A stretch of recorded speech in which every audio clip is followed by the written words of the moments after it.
Isn't it nice how we live in a world where everyone is so open minded and listens with consideration and open perspective for what others might think or view? Well, wouldn't that be nice? I have here a posting from Craigslist email flagged and removed.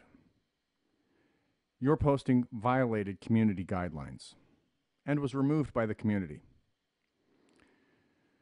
Put the post up yesterday, removed today, removed last night.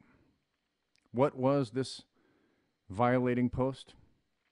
It was under community, and the title of the post is Nihongo wo hanase masu ka? In Japanese.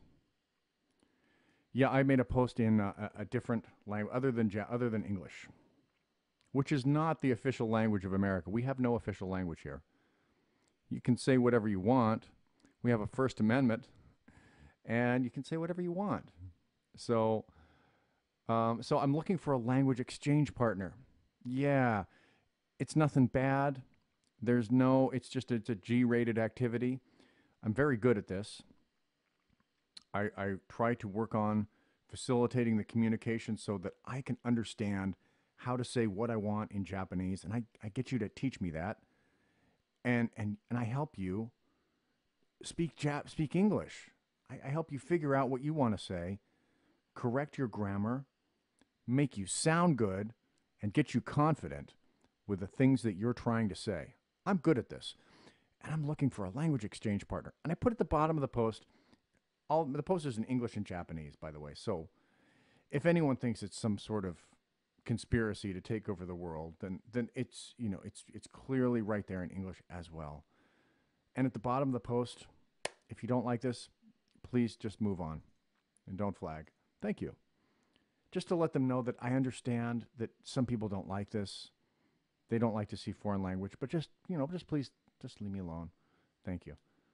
But no, some people wanted to make sure that got removed, and they did it because that's the way that community works. Community works by mob rule.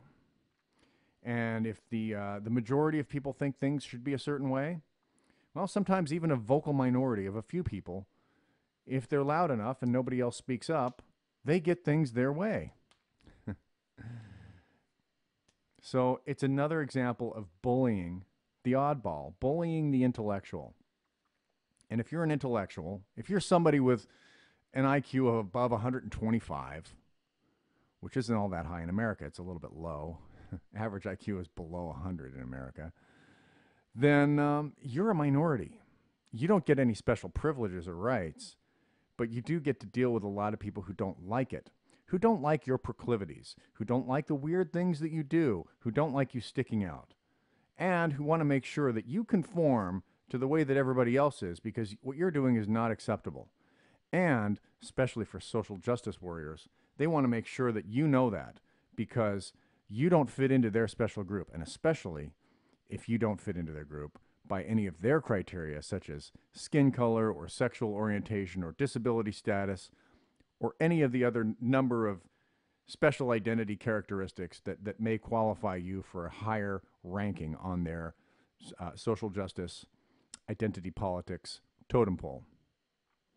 Unfortunately, things are not as open-minded and free-thinking as I would like them to be, and sometimes that can be a little bit frustrating to me personally when I wake up in the morning and instead of finding a new person to interact with and exchange language, I find out that some angry, hateful bigot or bigots decided to make sure that I wouldn't be able to do that because I'd better learn that I can't post anything in a language that they disapprove of.